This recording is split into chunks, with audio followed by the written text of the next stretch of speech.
Vijay sir பர்த்டேக்கு ஒரு glimpse ஒன்று வந்துருந்துச்சு. அதுவாகட்டும், தேர்ட் சிங்கிள் ஆகட்டும், இப்போ வந்த இந்த ட்ரெய்லர் ஆகட்டும், இதில் இடம்பெற்றிருக்க அந்த டிஏஜிங் அந்த அப்படின்றது வந்து ஒவ்வொரு வாட்டியுமே அந்த மீமில் வந்து ட்ரெண்ட் ஆகிட்டு இருந்தது. ஃபேஸ்புக் சோஷியல் மீடியா எல்லாத்துலேயுமே ட்ரெண்ட் ஆகிட்டு இருந்தது. ஸோ இதற்கான உங்கள் பதில் என்ன? ஏன்னா அதுக்கு வந்து ஃபேன்ஸுக்கு வந்து கொஞ்சம் டிசப்பாயின்மெண்ட்டாக இருக்கிற மாதிரி தான் இருந்தது. படத்தில் எப்படி இருக்கும்? கண்டிப்பாக வி ஒர்க்ட் ஆன் தட். ஏன்னா வந்து நான் ஃபஸ்ட்டு நான் பிளான் பண்ணது வந்து அவர் வந்து கிட்டத்தட்ட ஒரு 22-23 இயர் ஓல்டு மாதிரி நான் காட்டணும்னு சொல்லி ஆசைப்பட்டேன். அப்படி ஒர்க் பண்ணும்போது என்ன ஆயிடுச்சுன்னா வந்து விஜய் சார் சொன்னார், டேய் கடைசியில் வந்து என்ன மாதிரி இல்லாமல் போயிட போதுரா, அது என்ன மாதிரியே வச்சுக்கோ, அது மட்டும் மெயின்டைன் பண்ணிக்கோ அப்படின்னு சொல்லி சொன்னோம். இது நாங்கள் ஃபஸ்ட்டு ஒர்க் பண்ணும்போது என்ன ஆயிடுச்சு, என்ன யோசிச்சு பண்ணோம் அப்படின்னு சொன்னால் வந்து அந்த அவருடைய பேசிக்காக ஜாலியும் தான். நம்ம சின்ன வயசில் இருக்கும்போது இருக்கிற ஜாலி இப்போ நம்மளே திடீர்னு சேவ் பண்ணிட்டு மீசெல்லாம் எடுத்துகிட்டு வந்துட்டோம்னு வச்சுக்கோங்களேன், நம்மளே பார்க்க முடியாது. நம்ம என்ன சொல்லுவோம், ஐட்டே என்னடா இப்படி ஆகிட்டேன் அப்படின்னு சொல்லுவோம். அந்த மாதிரி நமக்கு ரொம்ப பழக்கப்பட்ட முகம் இல்லை, விஜய் சாரோட முகம் ரொம்ப பழக்கப்பட்ட, அதை டக்குன்னு நம்மளால் வந்து அதை ஏற்றுக்கிறது ரொம்ப டைம் ஆகும்.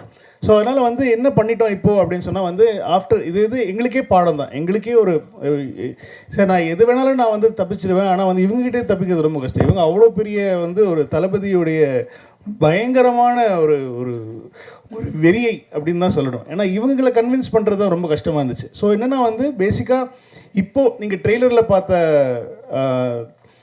தளபதி, அதாவது யங் தளபதி தான் வந்து இப்போது கிட்டத்தட்ட ஃபைனலான ஒரு லுக். ஏன்னா முன்னாடி இந்த ஸ்பார்க் சாங்கில் வரும்போது ரொம்ப ஒட்டி இருக்கும், சின்னெல்லாம் ரொம்ப கண்ணெல்லாம் ரொம்ப ஒட்டி இருந்ததுனால வந்து நிறைய பேருக்கு அதை ஏற்றுக்கவே முடியல. என்னடா வேறு மாதிரி இருக்காரு, அது வந்து ரொம்ப ஒல்லியாக இருக்காரு அப்படிங்கிற மாதிரிலாம் சொல்லிட்டு இருந்தாங்க.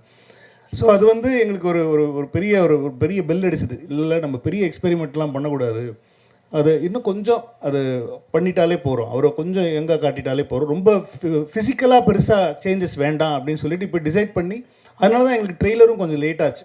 ஸோ ட்ரெய்லரில் வி ஹேட் டு ரீஒர்க். ஏன்னா முன்னாடி பண்ணதுலேருந்து நாங்கள் திரும்ப ரீஒர்க் பண்ணி இப்போ எல்லாருக்கும் பழக்கமாக பிடிக்கிற மாதிரியான ஒரு விஜய் சாரை தான் நீங்கள் படத்தில் பார்த்து. ஸோ அதே மாதிரி அதுக்கு வந்து ஒரு ஆல்டர்னேட் ஆப்ஷனாக வந்து திருவனந்தபுரத்தில் அந்த ஷூட் நடந்துட்டு இருக்கும்போது ஃபேன்ஸ் மீட்டில் வந்து க்ளீன் ஷேவ் பண்ணிட்டு அந்த பஸ் மேலே ஏறி நின்று, ஸோ அந்த லுக்கே நல்லா இருக்கு. ஸோ ஏன் இந்த மாதிரி ஒரு டிஏஜிங் லுக் வந்து ஃபர்ஸ்ட் அவர் ஷேவ் பண்ணிட்டு வந்தபோது கேவலமாக திட்டினாங்க, என்ன எப்படிடா இவ்வளோ பெரிய அழகான ஒருத்தர் இதுக்குடா மீசியை ஷேவ் பண்ண வச்சேன்னு திட்டினாங்க. இப்போ நீங்கள் அதுவே நல்லா இருக்குன்றீங்க. இது மாதிரி ஒருத்தரை பார்க்க பழகிடும், அவ்வளோதான் மேட்ரு. கொஸ்டின் டு அர்ச்சனா, உங்களுக்கு தான் மேடம். நீங்களே வந்து உங்கள் ஃபேமிலி பார்த்தீங்கன்னா உங்களோட பிஸ்னஸ் வந்து earlier business, you are very much pioneers into software industry, புரியுதுங்களா? அப்படி இருக்கும்போது you have a very good experience உங்கள் ஃபேமிலியில். அப்போ ஏன் நீங்கள் வந்து விஎஃப்எக்ஸ் கோர்ஸும் யூ வெண்ட் இன்டு யூஎஸ், இங்கே உங்களுக்கு அந்த அளவுக்கு கிடைக்கல எங்கள் ஃபெசிலிட்டிஸ்? இல்லை சார், மீனா லோலா வந்து is the best in the world for இந்த பர்டிகுலர் டெக்னாலஜிக்கு they are the best. And எங்களுக்கு வந்து நாங்கள் முதலே பேசும்போது டெக்னிக்கலி ஸ்ட்ராங்காக ஒரு படம் பண்ணணும். அண்ட் சார் வச்சு ஒரு படம் பண்ணும்போது எஸ்பெஷலி டச்சிங் ஹிஸ் ஃபேஸுன்றது ரொம்ப ஒரு சென்சிட்டிவான மேட்டர்.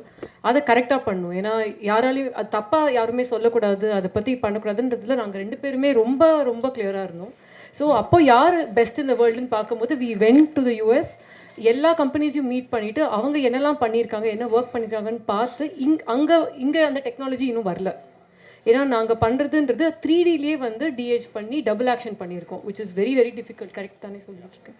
யா, ஸோ அதனால தான் வந்து we decided to go because we didn't want to compromise on anything. Thank you sir. Vijay sir trailer பார்த்துட்டு உங்ககிட்ட ஏதாவது சொன்ன ரியாக்ஷன், மூவி அண்ட் ட்ரெய்லர் பார்த்துட்டு உங்ககிட்ட சொன்ன ரியாக்ஷன், அப்புறம் யங் லுக் பார்த்துக்கப்புறம் விஜய் சார் உங்ககிட்ட என்ன வார்த்தை ஷேர் பண்ணாரா? அவர் ஃபர்ஸ்ட் பார்த்து பிடிச்சது அவருக்கு எல்லா ஸ்டேஜஸுமே தெரியும். நான் இந்த ட்ரெய்லருடைய சிஜி இல்லாத வெர்ஷன்லேருந்து அவர் பார்த்துட்ருக்காரு, நாங்கள் போட்ட ரஃப் மியூசிக்லேருந்து பார்த்துட்ருக்காரு. ஸோ அவருக்கு ஃபஸ்ட்டே எல்லாமே தெரியுங்கிறதுனால வந்து is very happy with the process தான். முன்னாடி இருந்தது எப்படி இருக்குது, இப்போ எப்படி வந்திருக்கு அப்படிங்கிற ப்ராசஸ் வந்து இஸ் வெரி ஹாப்பி.